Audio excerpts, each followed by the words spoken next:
ಇನ್ನು ಗ್ಯಾರಂಟಿ ವಿಚಾರ ಮತ್ತೆ ಮುನ್ನೆಲೆಗೆ ಬರ್ತಾ ಇದೆ. ಪ್ರಮುಖವಾಗಿ ಗ್ಯಾರಂಟಿ ಯೋಜನೆಗೋಸ್ಕರ ಸರ್ಕಾರ ಈಗ ಸಾರಿಗೆ ಇಲಾಖೆಯನ್ನೇ ಸೇಲ್ ಮಾಡ್ತಾ ಇದೆ ಅಂತ ಬಿಜೆಪಿ ನಾಯಕರು ಆರೋಪ ಮಾಡ್ತಿದ್ದಾರೆ.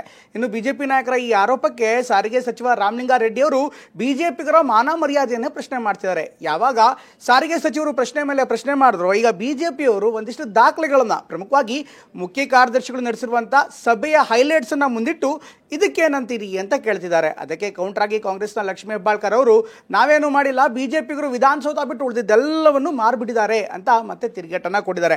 ಏನೇ ಆದರೂ ಈ ಗ್ಯಾರಂಟಿ ವಿಚಾರಕ್ಕೆ ಸಂಬಂಧಪಟ್ಟಂತೆ ಈ ಸಾರಿಗೆ ಇಲಾಖೆಯಲ್ಲಿ ಏನಾಗ್ತಾ ಇದೆ ಈ ಸ್ಟೋರಿ ನೋಡೋಣ ಬನ್ನಿ. ನಿಗಮದಲ್ಲಿ ಇರುವ 200 ಎಕರೆ ಭೂಮಿಯನ್ನು ಆದಾಯ ಕ್ರೋಢೀಕರಣಕ್ಕಾಗಿ ಬಳಸುವುದು ಅಂತ ಅವರು ಬಿಬಿಎಂಪಿನೇ ಆಡಾಯ್ತು ವಿಧಾನಸೌಧ ಒಂದು ಗ್ಯಾರಂಟಿ ಹೊರೆ ಇಳಿಸಲು ಸಾರಿಗೆ ಇಲಾಖೆ ಆಸ್ತಿ ಮಾರಾಟ ಮಾಡ್ತಿದೆ ಎಂದು ಬಿಜೆಪಿ ಗಂಭೀರ ಆರೋಪ ಮಾಡಿದೆ.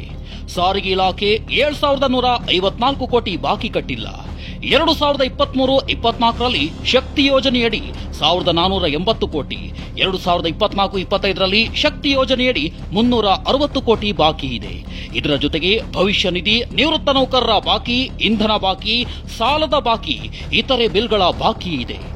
ಆಗಸ್ಟ್ 19ರಂದು ಸರ್ಕಾರದ ಕಾರ್ಯದರ್ಶಿ ಶಾಲಿನಿ ರಜನೀಶ್ ನೇತೃತ್ವದಲ್ಲಿ ಸಭೆ ನಡೆಸಲಾಗಿತ್ತು. ಸಾರಿಗೆ ಸಂಸ್ಥೆಗಳ ಆರ್ಥಿಕ ವ್ಯವಸ್ಥೆಗಳ ಬಗ್ಗೆ ಚರ್ಚಿಸಲಾಗಿತ್ತು.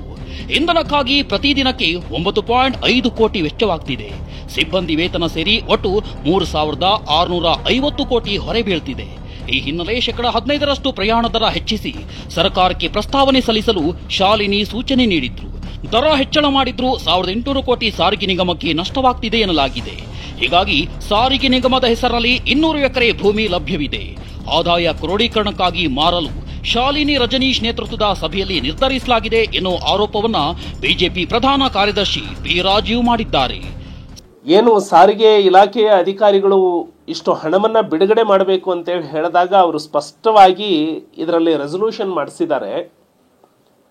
ನಿಗಮದಲ್ಲಿ ಇರುವ 200 ಎಕರೆ ಭೂಮಿಯನ್ನು ಆದಾಯ ಕ್ರೋಢೀಕರಣಕ್ಕಾಗಿ ಬಳಸುವುದು ಅಂತ. ಅದರ ಅರ್ಥ ಬೇರೆ ಏನೂ ಅಲ್ಲ. ಯಾರೋ ಹಿಂದಿನ ಪುಣ್ಯಾತ್ಮ ಒಬ್ಬ ಒಳ್ಳೆ ಆಫೀಸರ್ ಬಂದಿದ್ರು ಅಂತ ಹೇಳಿ ಅಸೆಟ್ ಅನ್ನ ಕ್ರಿಯೇಟ್ ಮಾಡಿದ್ರು. ಆ 200 ಎಕರೆಯನ್ನ ಮಾರಾಟ ಮಾಡಿ ನಿಮ್ಮ ಸಾಲವನ್ನ ತೀರಿಸ್ಕೊಳ್ಳಿ, ಸರ್ಕಾರ ಕೊಡುವ ಸ್ಥಿತಿಯಲ್ಲಿ ಇಲ್ಲ ಅಂತ ಹೇಳಿ ಸ್ಪಷ್ಟ ಹೇಳಿದ ಹಾಗೆ. ಸಾರಿಗೆ ಇಲಾಖೆ ಭೂಮಿ ಮಾರಾಟ ಮಾಡಿರೋ ಆರೋಪವನ್ನ ಸಚಿವ ರಾಮಲಿಂಗಾರೆಡ್ಡಿ ತಳ್ಳಿ ಹಾಕಿದ್ದಾರೆ. ಇಲಾಖೆ ಭೂಮಿ ಮಾರಾಟ ಮಾಡ್ತಿದ್ದಾರೆಂಬುದು ಸುಳ್ಳು. ಖಾಸಗಿಯವರಿಗೆ ಮಾರಾಟ ಮಾಡ್ತಿರೋದಕ್ಕೆ ದಾಖಲೆ ಏನಿದೆ? ಬಿಜೆಪಿಯವರಿಗೆ ಮಾನ ಮರ್ಯಾದೆ ಇಲ್ಲ ಅಂತ TV9ಗೆ ಸ್ಪಷ್ಟನೆ ಕೊಟ್ಟಿದ್ದಾರೆ. ದಾಖಲೆ ಅಂತ ಯಾರೋ ಬಾಯಿಗೆ ಬಂದಾಗ ಮಾತಾಡೋರು ಮಾತುಗಳೆಲ್ಲಾನು ನೀವು ಸೊಪ್ಪಾಕ್ಬಾರ್ದು. ಆಮೇಲೆ ಯಾವ್ದಾನ ಒಂದು ಪ್ರಾಪರ್ಟಿ ಮಾಡಬೇಕಾಗಿದ್ರೆ ಅಲ್ಲಿ ಆಡಳಿತ ಮಂಡಳಿ ಇದೆ. ಆಡಳಿತ ಮಂಡಳಿಗೂ ನಾನೇ ಚೇರ್ಮನ್ ಬೋರ್ಡ್ಗೆ, ಮತ್ ನಾನೇ ಮಂತ್ರಿ ಇದ್ದೀನಿ. ಆಮೇಲೆ ಯಾವ ಒಂದು ಅಂಗಲ ಏನಲ್ಲಿ 1 ಎಕರೆ ಅಲ್ಲ, ಒಂದೇ ಒಂದು ಅಂಗಲ ಭೂಮಿ ಕೂಡ ನಾವು ಯಾವ್ದು ಕೂಡ ಮಾರ್ತಿಲ್ಲ. ಆ ಬಿಜೆಪಿ ಅವರಿಗೆ ನಾಚಿಕೆ ಇಲ್ಲ. 5,900 ಕೋಟಿ ಸಾಲ ಇಟ್ಬಿಟ್ಟು ಹೋಗ್ಬಿಟ್ಟಿದ್ದಾರೆ. ಈ ಬಗ್ಗೆ ಪ್ರತಿಕ್ರಿಯಿಸಿದ ಲಕ್ಷ್ಮೀ ಹೆಬ್ಬಾಳ್ಕರ್, ಬಿಜೆಪಿಗರು ವಿಧಾನಸೌಧ ಬಿಟ್ಟು ಬಿಬಿಎಂಪಿಯನ್ನ ಅಡಬಿಟ್ಟಿದ್ರು ಆರೋಪವನ್ನ ಬಿಟ್ಟು ತಮ್ಮ ತಟ್ಟೆಯಲ್ಲಿ ಏನು ಬಿದ್ದಿದೆ ನೋಡಿಕೊಳ್ಳಿ ಅಂತ ವಾಗ್ದಾಳಿ ನಡೆಸಿದ್ದಾರೆ. ಅವರು ಬಿಬಿಎಂಪಿನೇ ಆಡಾಯ್ತಿದ್ರು ವಿಧಾನಸೌಧ ಒಂದು ಬಿಟ್ಟು.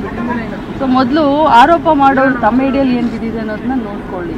ಇಷ್ಟು 58,000 ಕೋಟಿ ಗ್ಯಾರಂಟಿಗಳಿಗೆ ಹಣವನ್ನು ಕೊಡೋದ್ರ ಜೊತೆಗೆ ಸಾಲದ ಹೊರೆನ ಹೊರಿಸಲಿಲ್ಲ ಸಿದ್ದರಾಮಯ್ಯನವರ ಸರ್ಕಾರ. ಸೊ ಆಡಳಿತ ಚೆನ್ನಾಗಿ ಮಾಡ್ತಾ ಇದ್ದಾರೆ. ಅದಕ್ಕೆ ಫೈನಾನ್ಸ್ ಎಕ್ಸ್ಪರ್ಟ್ ಅಂತ ಸಿದ್ದರಾಮಯ್ಯ ಸಾಹೇಬ್ರಿಗೆ ಹೇಳ್ತಾರೆ. ಸದ್ಯ ಕಾಂಗ್ರೆಸ್ ನಾಯಕರು ಬಿಜೆಪಿಯ ಆರೋಪವನ್ನ ಅಲ್ಲಗಳೆದಿದ್ದಾರೆ. Bureau report TV9.